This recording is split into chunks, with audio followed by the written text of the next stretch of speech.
father to Pharaoh. I'm a source to Pharaoh. And what? And Lord of all. And Pharaoh has given me control over his house because he's looking to me for my wisdom. What God has given me as insight to take care of his stuff, read it. And a ruler throughout all. And then he gave me control all throughout his land. Read what the word says in the 9th verse. Take sheep and go up to my father and say unto him. Now, my earthly father, he's talking about Jacob. Joseph is saying, I need you to go get my source. You need to bring him up here. God has already sent me here to be his source, but he was my source to be blessed to get here. God, help me, Holy Ghost. And when you can bring the sources together, unity, and when you can bring people together that's supposed to be with you, I promise you right now, there's somebody out of place because they're supposed to be right next to you. But they are out of place because they don't, for whatever rebellious or whatever disobedience, they don't want to be next to you. But their full blessing is to be next to you. And God has sent somebody ahead of you to preserve you. But read what the word says. Thus said my son Joseph, God had made me Lord of all Egypt. Come on. Come down unto me. Now you need to come down here because I can't help you up there as much. How many of you know this? How many of you know this?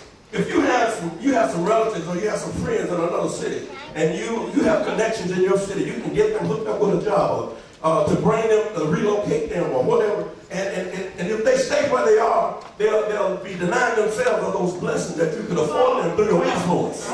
See, sometimes people won't even take the step of faith to step out and relocate. Some of y'all need to relocate to some other cities. Y'all not in here waiting. Somebody need to relocate to some other city, but for whatever reason you're afraid to step out because you don't understand how you're going to make it. It's not about how you understand it. If God telling you to move, help me hold it up. Because if God telling you to move, God will make a way for you to move. So he said, you need to come yourself down here where I am. See, when I was under your roof, I got this blessing, and your blessing got me to here. But now the blessing that I have now on me, now you should come up here because you need to be with me as we join together. We'll be unstoppable.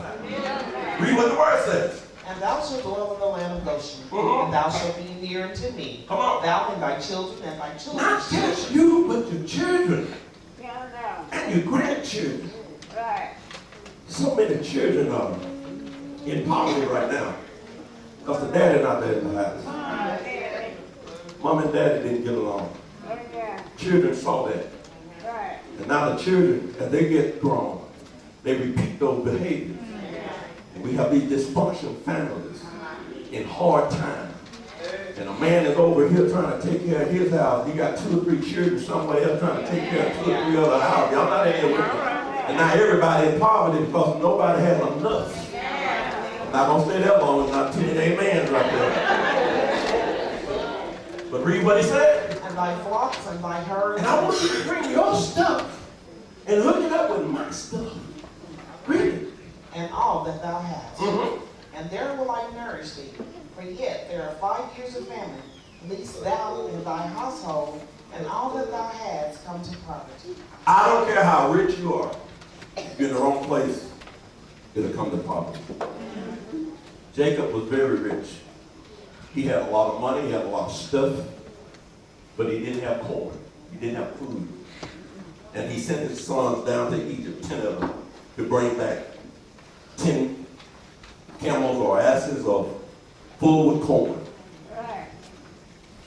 He had plenty of money. Yeah. He had plenty of livestock, but he had nothing to feed them with. And the Bible says that God sent Joseph ahead of him.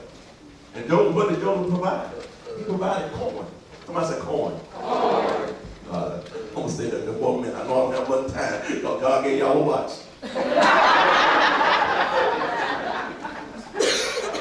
What Joseph did for 7 years was corner the commodity market on corn. I don't care how many cars you have in the house, you have your belly dry. You can have houses, cars, and land, and can't afford the gas in that car. I'll stand there with me. And they messed up this thing so bad. When you go get the gas, 10% of that has corn in it. Y'all don't know what I'm talking about. Y'all see the ethanol? 10% of that's corn. They've taken about 30-40% of our food crops, and they're using it for alternative energy. Cows are not getting fed. People are not getting fed. I'm not in here with me. We drank the rest of it up in grain alcohol. We're going to wake up one day, and thank you. The Bible says that famine is going to be in all the land. I'm not talking about just in Joseph's day. It's going to be in our day. There are so many people being born now that's outpacing our ability to produce enough for everybody to eat. And China, with their one-child policy, has fixed it so now they have 50 million men that can't get a wife, can't get a girlfriend, because there's not enough women because they didn't want the families to have girls. And they have aborted 500 million people. Y'all not in here with me? They're going to wake up in straits. But Joseph cornered the corn market for 7 years. And then at the end of the 7 years of plenty, people brought their money. The Bible said the money failed. They ran out of money buying corn. The Bible said then they began to sell their livestock. Once they sold the livestock, they told Joseph, we didn't have no need of the land now. We can't grow anything. We don't have cattle anymore. Then he bought their land. But he bought it for a coin. He kept the money. He kept the land. He kept the cattle. Y'all stand here with me. The Bible said after that, after the land was gone and the cattle were gone and the money was gone, they said, we'll work for you just for food. Y'all go back and read the Bible. And for 5 years, they worked for nothing, just for nothing to eat. So Joseph cornered the market, but everything Joseph was bringing in, guess who it belonged to? Pharaoh. He was lord over all that Pharaoh had, but he didn't own it himself.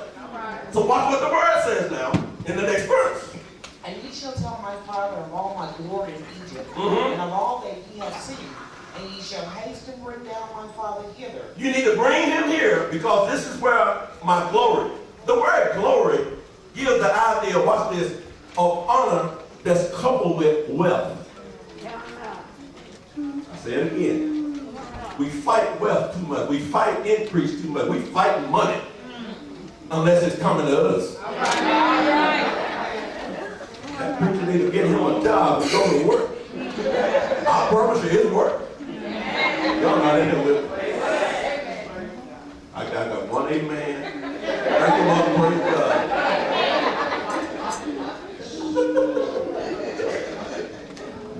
Read what he said. And he fell upon his brother Benjamin's neck. That's his baby brother, read it. And wept. And Benjamin wept upon his neck. Moreover, he kissed all his brethren and wept upon them. Because the rest of the brothers were half-brothers. Read what he said. And after that, his brethren talking. Now, I know you all have cried and call yourself making up. You've been hugging and crying, but you still haven't apologized. Yeah, they've been hugging each other and just crying and weeping on their necks and wetting up their necks. But now the Bible said they needed to talk, and they talked. Some of y'all need to go to some folk to talk to them. It's not enough to cry about it. You need to talk about it. Now watch what the word says. Read it.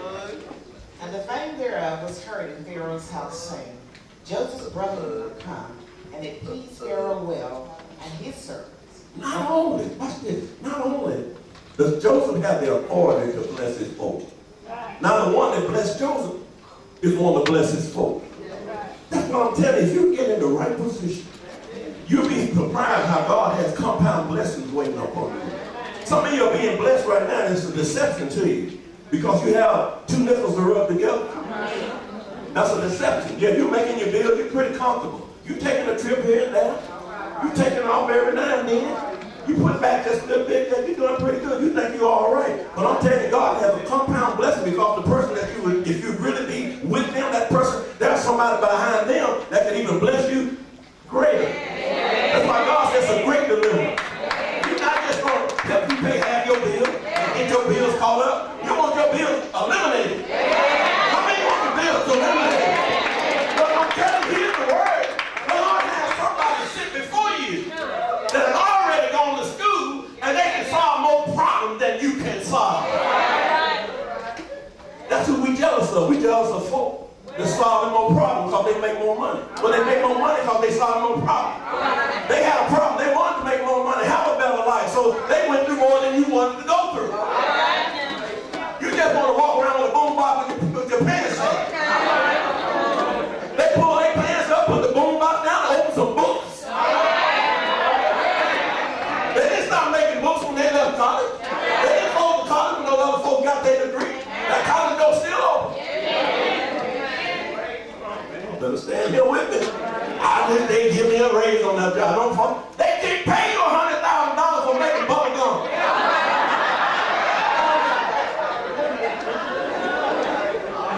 I need a raise on my job. I said, well, what you doing right now? I'm wrapping bubble gum. We're not solving a big problem. Well, I don't chew gum. You lose your job and left up to me. Let me tell you something else why you lose your job. You lose your job, you wait on me to buy another new car.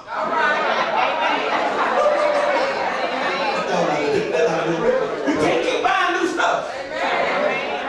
It gets to a point, the majority of the folk that's able to buy things, it comes to a head, and then it's like a 4 or 5 year period they come. That's why we want to have a recession. You can't keep from having a recession because we bought all the flat screen we can afford right now. We bought all the cars we can afford right now. We bought all the jewelry and the clothes we can afford. We can't even get in our cars because we open the door, stuff come out of here.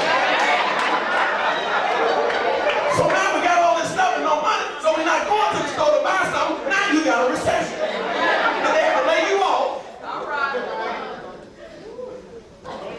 And after a couple of years, then you'll go back to buying stuff. You ain't saving no money, we just buying stuff. Stay with me. Read what he said. And Pharaoh said unto Joseph, Say unto thy brother, this do ye. Now, get this plan, because this is for us. This is what Pharaoh says do. Lay your breast and No, lay your what? beast. Your beast. Hold them down.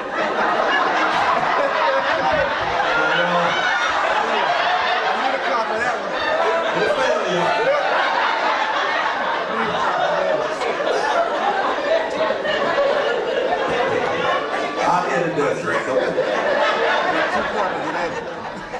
Hold your donkeys down.